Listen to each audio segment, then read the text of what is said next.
Oh yeah. Meine Haut ist nicht so rein, wie ich sie gerne hätte. Also manchmal glaube ich schon, es ist Akne. Und es hat bei mir bisher noch nichts geholfen. Ich habe angefangen, wirklich mein Gesicht viel zu waschen, wahrscheinlich auch ein bisschen zu viel. Ich habe meine Ernährung auch Stück für Stück so ein bisschen umgestellt. Mehr Gemüse, mehr Kräutertees mit halt wirklich Kräutern, die so eine reinigende Eigenschaft haben. All diese Sachen haben für mich leider noch nichts gebracht. Ich habe auch schon Gesichtsmassagen ausprobiert, mache ich auch immer noch. Was wollte ich jetzt überhaupt sagen? Ich habe irgendwie über meine Pickel geredet.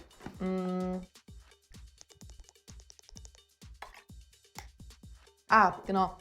Ich habe auch schon so Sachen ausprobiert wie Rosenwasser. Ja, es hat nicht so wirklich gefruchtet. Und dann habe ich mir ein Buch gekauft. Natürlich schöne Haut. Da habe ich dann gelesen von der Vitamin A-Säure. So wie ich das verstanden habe, ist Vitamin A-Säure ziemlich nice bei Akne, bei so kleinen Falten und Fältchen und generell, um halt länger jung und fresh auszusehen und auch bei so Narben und so Geschichten. Und das klingt ja alles irgendwie ziemlich vielversprechend. Das einzige Problem ist, was ich gelesen habe, ist, dass die Haut darauf ziemlich krass reagieren kann. Deswegen ist die reine Vitamin A-Säure in Kosmetika auch verschreibungspflichtig. Aber es gibt so Vorstufen, die nicht ganz so krass wirken. Und da ist ganz berühmt das Retinol. Je weiter weg die sozusagen von der reinen Vitamin A-Säure ist, desto weniger schnell wirksam. Aber, und das ist der Knackpunkt, auch weniger nebenwirkungsreich. Also ich habe in dem Buch gelesen, dass man das auch gerne als Sonnenbrand aus der Tube bezeichnet. Ja, halt Rötungen und Schuppungen und solche ganzen Geschichten. Deswegen muss man da klein anfangen. Und ich habe mir gedacht, okay, ich probiere das jetzt einfach. Ja, Mann. Ich habe es einfach jetzt von Jungglück gekauft, ein Retinol-Serum, weil ich das da jetzt gesehen habe und die mir irgendwie sympathisch waren. Laut Hersteller sind da jetzt umgerechnet 0,27% Retinol drin. In meinem Buch habe ich gelesen, dass das so als eine mittlere Dosis ungefähr gilt. Und je nach Hauttyp soll man eigentlich mit einer geringeren Dosis anfangen. Und ich werde jetzt erstmal anfangen, das alle 3 Tage zu benutzen und dann langsam erhöhen. Mein Ziel ist es, dass ich das einmal täglich abends benutzen kann. Wichtig abends, wenn man es nämlich morgens benutzt, dann unbedingt UV-Schutz anwenden, weil Retinol die Haut sensibler für UV-Strahlung macht. Und das ist dann auch am Ende wieder schlecht. Also generell, ich glaube, UV-Schutz ist das Wichtigste. Also ich habe auch in dem Buch gelesen, ohne UV-Schutz ist eigentlich alles andere sinnlos, weil dadurch wirklich die meiste Schädigung passiert. Aber ich gehe momentan ungefähr original nie raus und deswegen ist das für mich gerade noch uninteressant. Und jetzt zur Vollständigkeit. Ich benutze nicht nur das, sondern ich zeige auch noch kurz die anderen Sachen, die ich benutze. Kurz vorweg, ich habe keine Ahnung, ob diese Reihenfolge und diese Kombination irgendwie schlau sind. Aber ich werde es so mal jetzt ausprobieren, weil es mit meinem Wissen irgendwie Sinn macht. Und zwar, ich werde mein Gesicht waschen, danach dieses Hyaluronkonzentrat auftragen. Wenn das eingezogen ist, das Retinolserum, da muss man auch ein bisschen aufpassen, es darf nicht zu nah an die Augen und so. Deswegen lasse ich das dann auch komplett erstmal noch einziehen. Ja, bis jetzt kann ich noch keine Nebenwirkungen feststellen. Ich habe das Gefühl, dass meine Haut so ein bisschen auf Spannung ist, so ganz leicht. Aber ich meine, das ist sie auch normalerweise bei mir nach dem Duschen bzw. nach dem Gesichtwaschen, wenn ich das dann nicht eincreme. Und danach kommt dann mein Rosenwasser und auf mein feuchtes Gesicht mache ich dann noch Jojobaöl und massiere das so ein bisschen ein. Yes, weiterhin werde ich gucken, dass meine Ernährung gut ist und ich werde auch weiterhin meine nicen Kräutertees machen mit Brennnessel und ach, was mache ich da sonst noch alles rein? Tolle Sachen auf jeden Fall. Genau, aber dadurch, dass ich diese ganzen Sachen schon davor gemacht habe, hoffe ich, dass man dann halt auch sieht, was jetzt wirklich das Retinolserum bringt und nicht meinen ganzen anderen Bums, weil darum soll es ja gehen. Yes. Macht den ganzen Spaß jetzt seit ungefähr 3 Wochen. Also ich hatte auch keine Nebenwirkungen, also gar nicht. Und ich werde jetzt auf jeden Fall die Dosis erhöhen und es ab jetzt jeden 2. Abend machen, statt nur jeden 3. Und ich bin gerade sehr ölig, weil ich habe gerade Jojobaöl benutzt. Und hier bin ich ein bisschen verletzt, weil ich habe meinen Bart gewaxt. Okay, es sind jetzt weitere 3 Wochen vergangen. So sieht meine Haut gerade aus.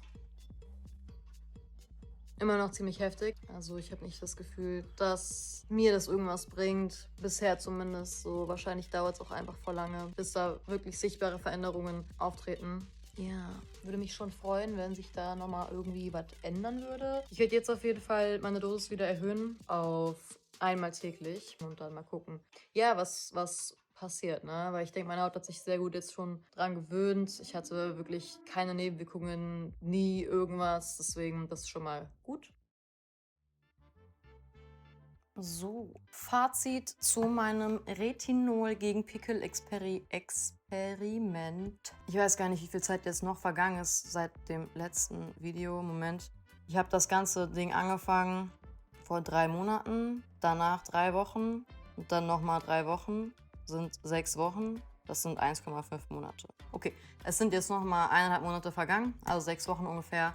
Ich habe eigentlich jeden Abend das Retinol benutzt. Jetzt nicht komplett konsequent, wirklich jeden Abend. Aber ich habe eigentlich das schon so drauf geachtet. Manchmal habe ich es vergessen oder auch manchmal hatte ich das Gefühl, meine Haut ist eh schon so ein bisschen gereizt von dem Tag oder von whatever. Und dann dachte ich mir, will ich da jetzt nicht auch noch sowas draufschmieren. Manchmal ist weniger halt auch mehr. Aber ich habe schon ziemlich regelmäßig gemacht auf jeden Fall. Meine Haut hat immer so Ups and Downs, aber ich merke da jetzt keine Kontinualität.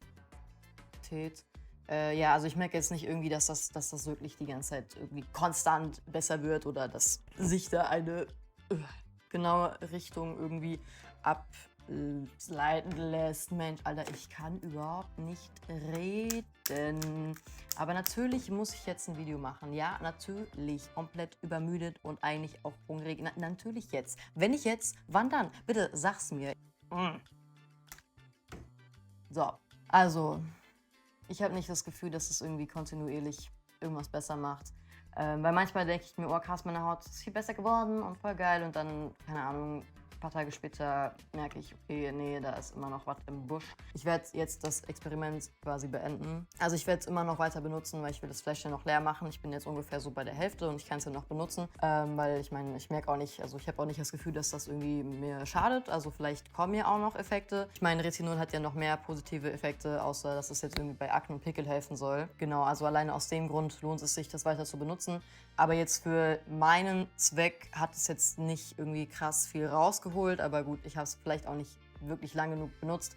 Der Grund, warum ich jetzt aber damit aufhören möchte, ich will halt wieder andere Sachen noch mit meinem Gesicht machen. Ich habe mich jetzt strikt daran gehalten, weil ich dieses Ergebnis nicht verfälschen wollte, indem ich jetzt anfange, Masken zu machen mit Heilerde oder Teebaumöl wieder mehr benutze oder whatever. So, nee. Vielleicht sollte ich auch einfach zum Arzt gehen. Ja, ich weiß, das ist auch natürlich, was ich jedem empfehlen würde, wenn du irgendwie Probleme hast, geh zum Arzt und nicht auf YouTube. Ja. Falls da noch irgendwelche Veränderungen kommen, werde ich auf jeden Fall auf Instagram in meinen Stories davon berichten. Deswegen, falls es euch interessiert, lohnt sich auf jeden Fall da vorbeizuschauen. Jetzt blende ich das noch richtig sexy hier irgendwo ein. Am besten hier. Oh yeah. Ich hatte gerade eigentlich noch das Bedürfnis, mich selber zu bashen, weil meine Brüste sehr klein sind.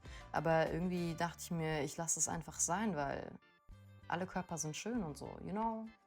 Genau. Es wäre auch ein bisschen zu schön gewesen, wenn mein Akne-Problem einfach durch dieses eine Mittel, sag ich mal, verschwunden wäre. Weil ich glaube, das sind halt einfach sehr, sehr, sehr viele Faktoren. Viel auch Stress, psychische Sachen, auch Ernährung. Obwohl, wie gesagt, meine Ernährung ist echt eigentlich gut. Ich meine, klar, besser geht immer, aber meine Ernährung ist wirklich nicht schlecht. Aber ja, wer weiß, was da genau im Busch ist. Vielleicht gehe ich mal zum Hautarzt, aber ich bin irgendwie nicht so motiviert. Ich denke mir, das geht auch irgendwie so. Vielleicht mache ich zu Heilerde-Sachen auch noch Videos, wenn ich das auf einer regelmäßigen Basis mache, weil ich finde es ganz cool, wenn man das so dokumentiert, den ganzen Bums, ist man irgendwie viel motivierter, das auch durchzuziehen. Das finde ich super. Das war's dann zu dem ganzen Thema tatsächlich. Wie gesagt, bleibt vorsichtig, benutzt nicht zu viel von dem Zeug.